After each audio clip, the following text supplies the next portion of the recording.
This is a fascinating idea about the world's cruelty and how we have been deceived thousands of years. They want that we live in fear and they love it. An interview with Jay Widener on Rense Radio. Rense, many people have heard the term Archon but would be hard-pressed to define it. What is an Archon?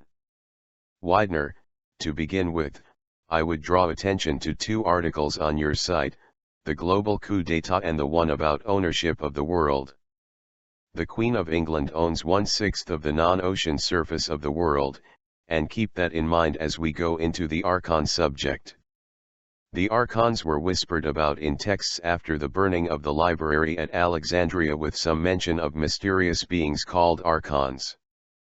But the powers that be spent 1,300 years cleaning up the records and had written out the Archons from our history.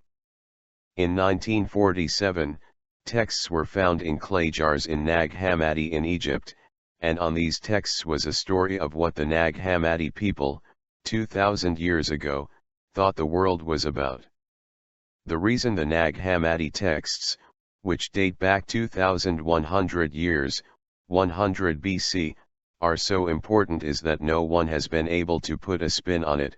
The texts have not been altered, destroyed, or omitted as in the Bible. No one has been able to distort or destroy them, which is what they'd really like to do to keep the information and knowledge from the masses.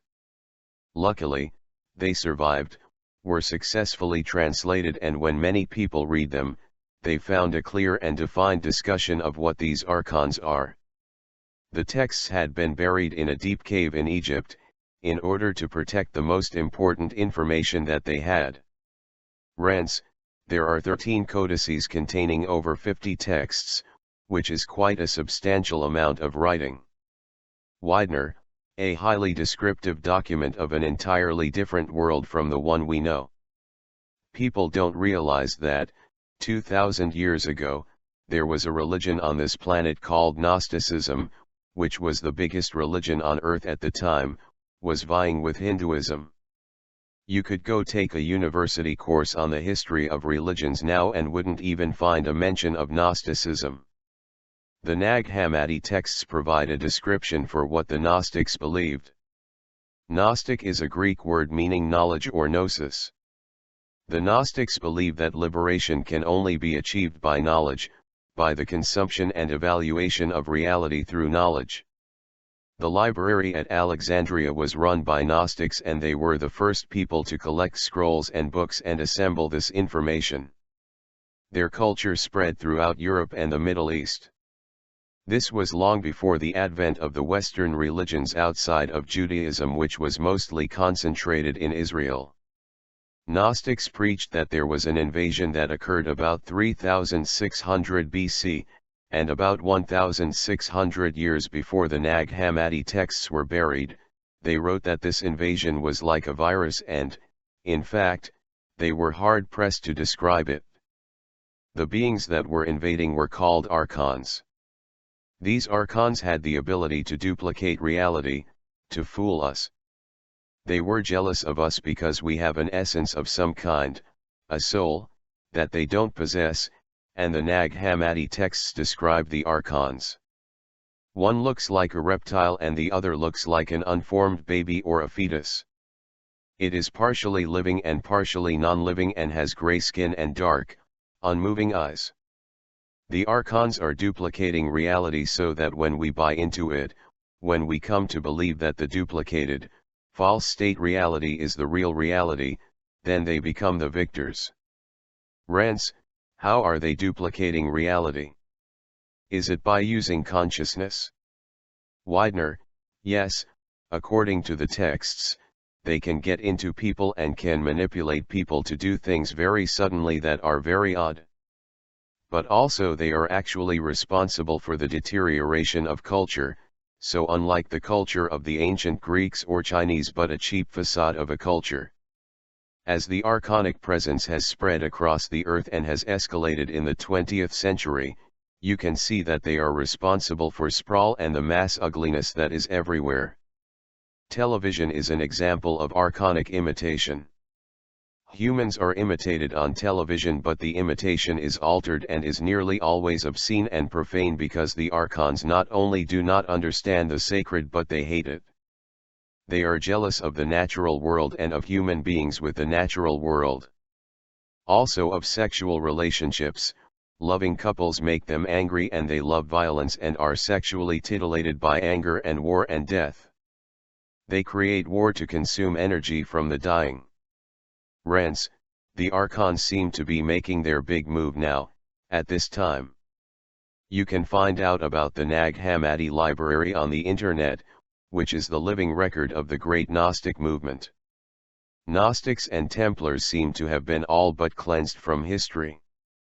How, in the texts, have the Archons been described as coming here? Is there any reference to their mode of transit, travel? Widener, supposedly, they live or lurk outside the inner planets near Saturn, i.e. in our solar system.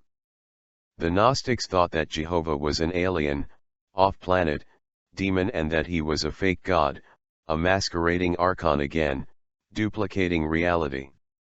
They did believe in God, they believed in what they called the one true God, and that's how they always defined it. Interestingly, Jesus defined his belief as being of the one true God, always delineating it. I believe many of the stories of Jesus are actually Gnostic myths about a possible rebellion against the Archons who came down very severely on the rebel. So the Archons were released somehow from a prison, and this is probably what the Book of Enoch is about, where he said he took the demons and locked them in a box but that they would come back at the end of time. Jesus was very interested in relating this idea that something was going to happen at the end of time. So you see this illusion going on, and then we see also that when Sitchin translated the texts, the cuneiform tablets, that the Anunnaki are probably also the Archons. So we can learn more about the Archons by reading about the Anunnaki who came here and altered us genetically, using our DNA, so that they could make slaves of us. So we can work out a picture of what these archonic forces are. They were somehow successfully quelled and then began their re-emergence, and they are as close to immortal as we could understand, and that's why their plan is so precise, but they needed time to gain power, because the people of the earth were essentially Gnostics who were resistant to, and didn't believe in the religion that was being foisted on them, where they must be fearful of an angry war god called Jehovah. But eventually, the forces of Jehovah conquered the last of them, and now they are pretty much in control of the system, and are getting ready for the final gleeful orgy of despair and horror, imposed upon humans, which is what they like. So, following Timrafat and his horrific description of what is about to happen. This is very appropriate, very accurate, because this is exactly what they want to occur. When I did a show for the History Channel last year, I shot it so that it would not end up making people fearful.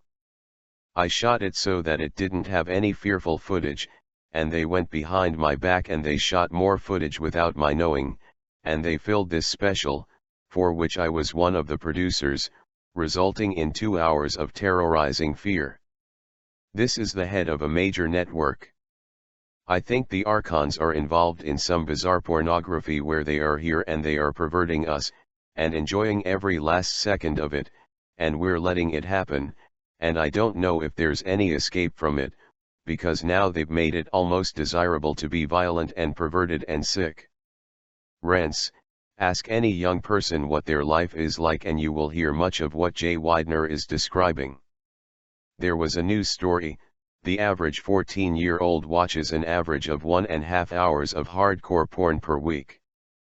There are current terms that we use which could be ascribed to Archon activity, Zionists, megalomaniacs, but this evil that we're talking about certainly has been around for a long, long time.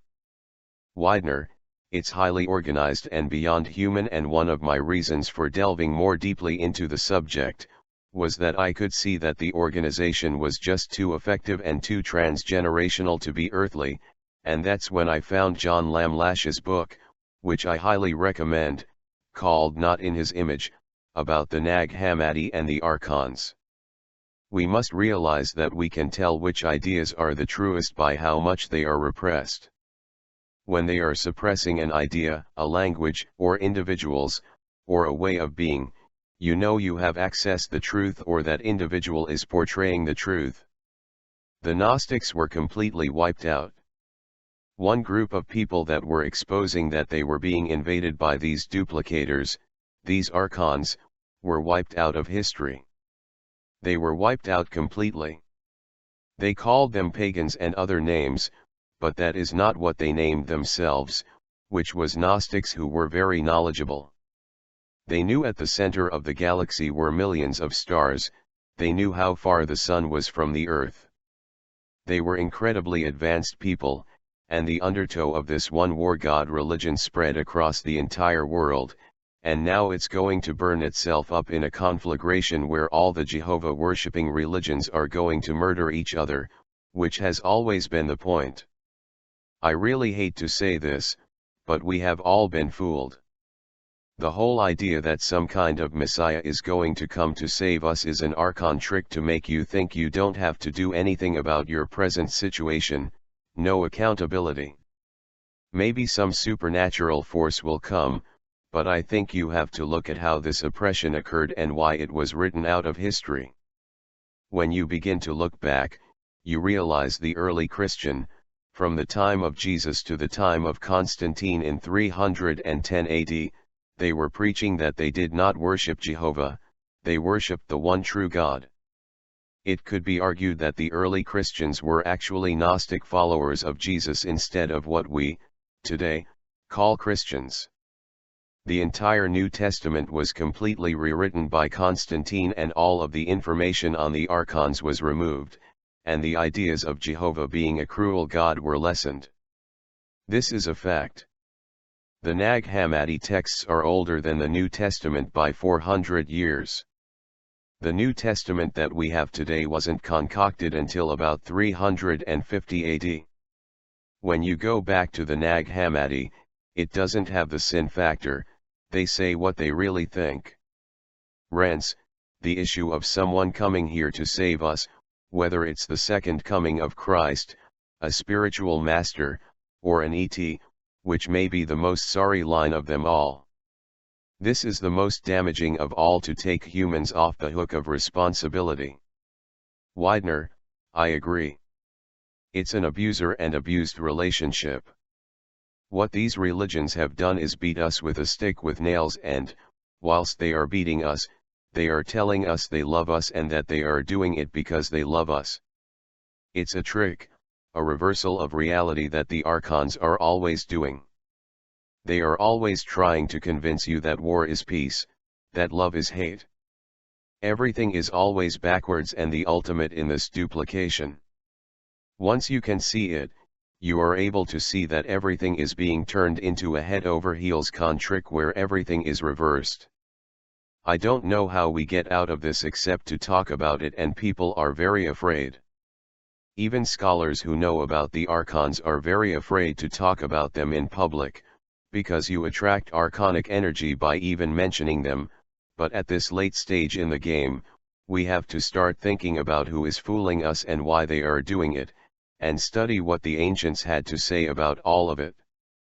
Rants, many people look into the media, not the mainstream media, for information. So who are these Archons now? These are Talmudic Zionists, to a large degree. They are part of it, perhaps they are the central core of it. We need to start looking at the name values and where their DNA says they came from, the Charian Empire. They adopted Judaism and used it like a stick to beat people and hide behind at the same time, which is a great tragedy for true, honest, and Jews of good heart, and there are millions of them. So they are being used, perhaps more cruelly and ruthlessly, than any other group. This is a summation, a viable thesis as to why there is so much cogent evil on the planet, and why so many deaths in the last century, well over 100 million people have been killed, and something is feeding psychically off the energy of these events. There is a bloodlust, a very dark and evil satanic bloodlust, and we are, apparently, well in the hands of these beings now. They have made their plans long ago and intensified them over the last 200 years, and they pulled it off. They're doing it without any stealth now. They're pushing it in the faces of an ever dumber and helpless American populace. Did the Gnostics leave any strategies in the Nag Hammadi texts, or anywhere else, or any ideas to attack or subvert this evil?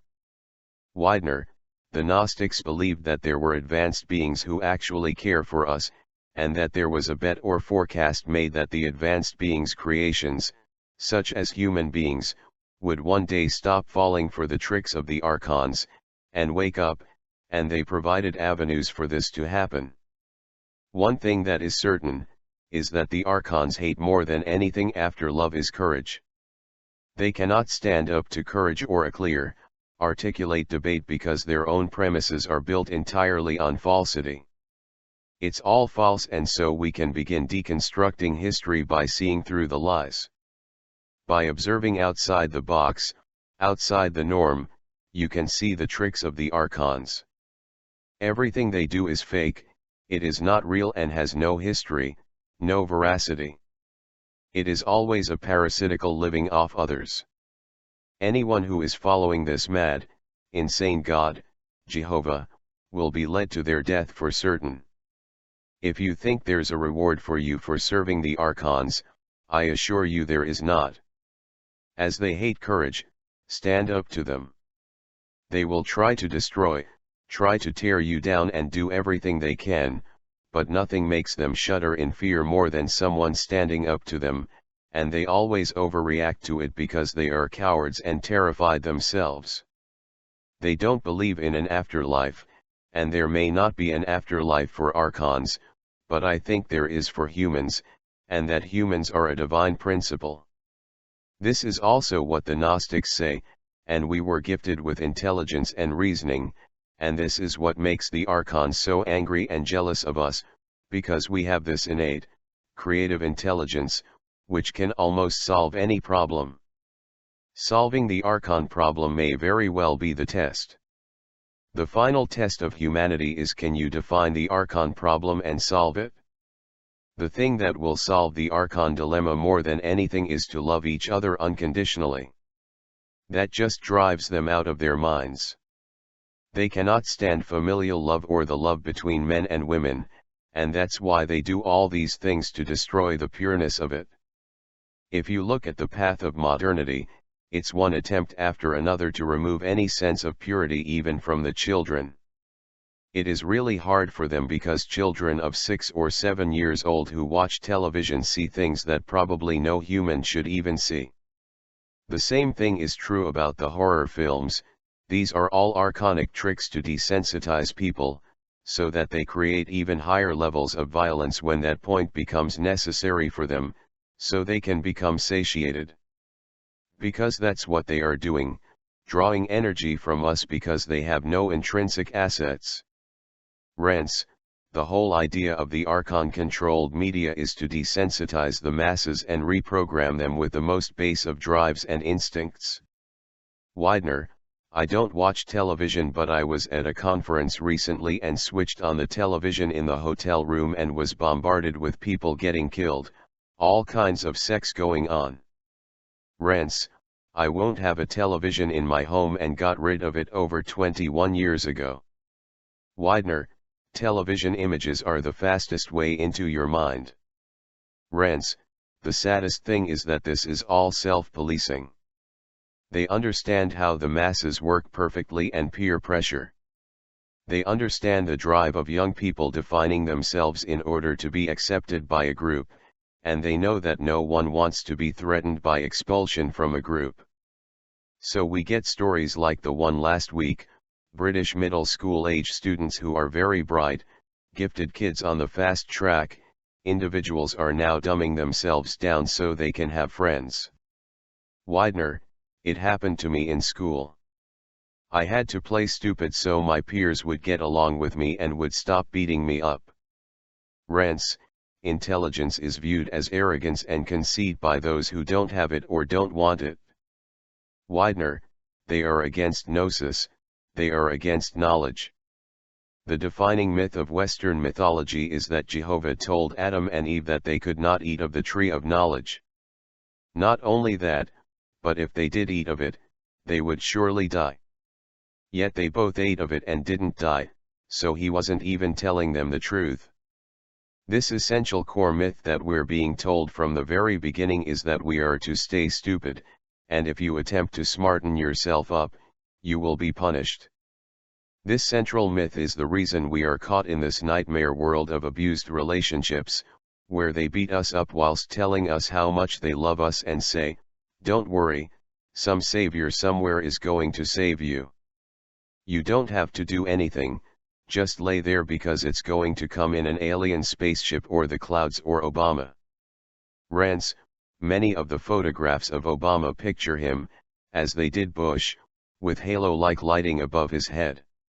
Look at the video of Obama on Renzi.com and his deep-waisted bow, at the same time as holding his right hand with the King Abdullah of Saudi, which they denied, and at the photo shoot, see him grinning from ear to ear. He is as phony as they get. Widener, yes, and the thing with the Archons is, as soon as you get rid of one, they will trick you and just produce another face. Islam is not what we want to have in this world either. It is another form of archonic trickery. I'm not saying we shouldn't believe in the spiritual world, I do, but I'm saying we have to be a lot more discerning about what is being forced upon us. Rants, I'm seeing the most primitive behavior now, rising up, as more of the second and third world climbs up the metaphorical ladder. Widener, if anyone thinks that we are not being targeted by foreign powers with that president and our current state weakness, well, they are out of their mind. Rants, if they have any minds left to get out of anymore. We are heading towards a conflagration, as you say, there's no question about it. When and how, we don't yet know, but please do prepare. We're talking about food, protection, common sense, growing your own food. The Archons have made it very difficult for anyone to live a healthy life because of the constant toxicity pumped into their bodies, the air they breathe, the water they drink, but beyond that, also through energetic subjugation of the masses through cell phone radiation, all kinds of ELFs and EMFs, Gwen towers, the HARP projects, including the mobile HARPs that can be set up anywhere, so there is a tremendous amount of these technologies. All of the telephones, all of the media can come through the electricity into your homes, everything can be carried over the electric grid, as we know. The issue is, they know that too.